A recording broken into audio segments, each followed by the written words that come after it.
Հունվարի 26-ից փետրվարի 2-ը մայրաքաղաքում իրականացված ծառայության ընթացքում Երևանի պարեկները հայտնաբերել են ճանապարհային երթևեկության կանոնների 5823 խախտում, պահպանվող հատուկ տարածք տեղափոխելով 155 ավտոմեքենա։ Մասնավորապես հայտնաբերվել է ոչ ստաբ 218 վարորդ, առանց վարորդական իրավունքի վկայականի 237, կեղծ վարորդական վկայականով երթևեկող 1 անձ, հայտնաբերվել է հաշվառման համարանիշի հետ կապված 83, չամրակապված վարելու 667, առանց մանկական նստատեղի քարսիթի 24, վարելու ընթացքում ծխելու 573, վարելիս հեռախոսից օգտվելու 313, հետիոտնին որ սահմանված վայրով անցնելու 271 և 2265 այլ իրավախախտում, 193 ավտոմեքենա շահագործվել է առանց ԱՊ պայմանագրի, 285-ը տեխնիկական զննություն չանցած, 84-ը լուսարձակների անսարքությամբ, 189 թաղանթապատված դիմապակիով և կողայնապակիներով, 147-ը առանց ծմերային անվադողերի։ Բացի այդ, տարբեր կասկածանքներով ձերբակալվել ու համայնքային ոստիկանության բաժիններ է տարվել 54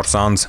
Նույն ժամանակահատվածում մարզերում պարեկները հայտնաբերել են ճանապարհային երթևեկության կանոնների 13290 խախտում, պահպանվող հատուկ տարածքներ տեղափոխելով 241 տրանսպորտային միջոց։ Հայտնաբերվել է ոչ ստաբ 233 վարորդ, առանց վարորդական իրավունքի վկայականի 370, կեղծ վարորդական վկայականով երթևեկող 11 անձ։ Հայտնաբերվել է նաև հաշվառման համարանիշի հետ կապված 82, չամրակապված վարելու 3079, առանց մանկական նստատեղի քարսիթի 183, վարելու ընթացքում ծխելու 419, վարելիս հեռախոսից օգտվելու 569, հետիոտնի որ սահմանված վայրով անցնելու 28, արագության գերազանցման 1912 և 4045 այլ իրավախախտում, 386 ավտոմեքենա շահագործվել է առանց ԱՊ պայմանագրի, 916-ը տեխնիկական զննություն չանցած, 724-ը լուսարձակների անսարքությամբ, այդ թվում 29 բեռնատար, 161-ը թաղանթապատված դիմապակիով և կողայնապակիներով, 509-ը առանց զմերային անվադողերի, 13 վարորդ ուղղանվել է վարելիս նվագարկչի ստանդարտին չհամապատասխանող լրացուցիչ ուժեղացուցիչներ օգտագործելու համար։ Բացի այդ, տարբեր կասկածանքներով ձերբակալվել ու համայնքային ոստիկանության տարածքային բաժիններ է տարվել 60 անձ։